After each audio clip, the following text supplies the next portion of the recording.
It's that spoken funk, y'all.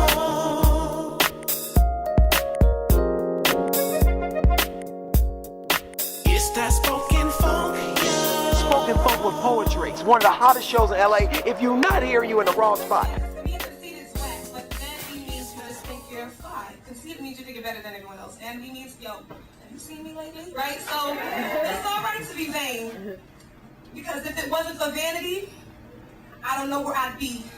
I was achy and sleepless with migraines all week. Still, I continue to keep on going. Class from 8 to 2:30. BSU meeting at 3. Dance practice at 4. At 5, I had to uphold my student senate presidency. Sorority meets at 9. Study from 10 to 3. 7 a.m. My day just rewinds. Party, feet, sneaking a few combos or whatever new dude I was talking to. Yes, this is the marsala that makes up the stew of the average college student. I was no different in every organization. I was black and somehow in charge of the Latin American Student Union. Now, stress was like my best friend, and I thrived in confusion, ignoring the weight that increased on my shoulders by the tons.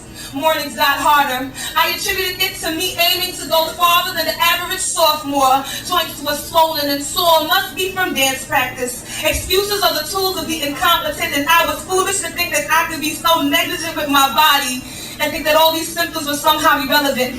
It got so bad one day that I walked with a limp, and no, I'm not a pimp, so yeah, something was wrong.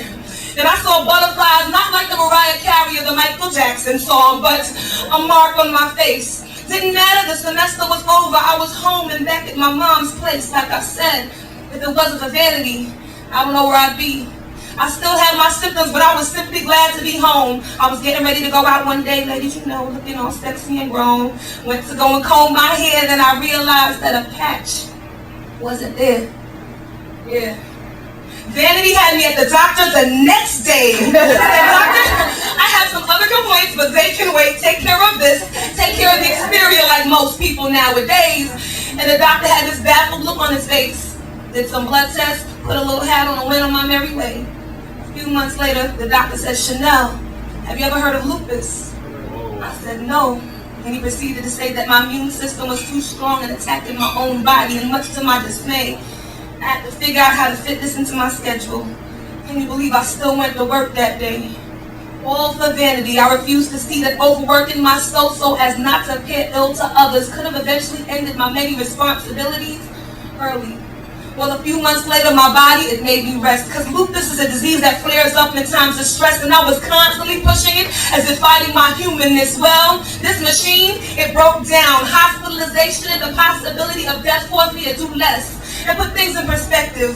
Because life is about more than just meetings and deadlines. I'm not a millionaire, I only have one lifeline. And if it flatlines, I don't want to have any regrets. So I've got to live every day as if I had 24 hours left. I'm a full-time artist, an alchemist, purifying myself every chance that I get. I learned to accept experience as the past and the present as a gift. So for all the people that didn't see the sunrise this morning, you better enjoy it.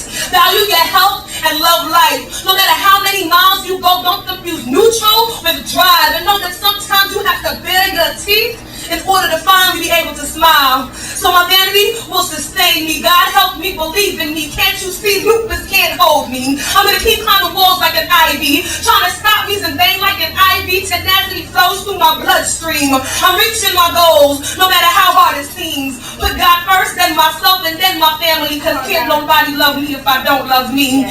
And being conceited, it's not cool, but nothing's wrong with a little bit of vanity. Cause me loving myself well, that's the beginning of my testimony.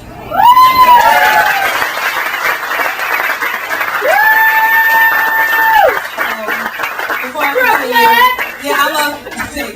I'm an advocate for lupus awareness. It's a disease that primarily affects women, especially minorities. Of course, we never gonna get tongues first, yeah. But it's something that happens a lot of times. We don't listen to our body. You know, as people, we just so used to keep going and going and don't listen to our body. And it's very important that you do so. And I do have a CD for sale. It's $10, but I also do have information on the disease itself. So just be careful with yourself. Make sure value your health. It's beautiful.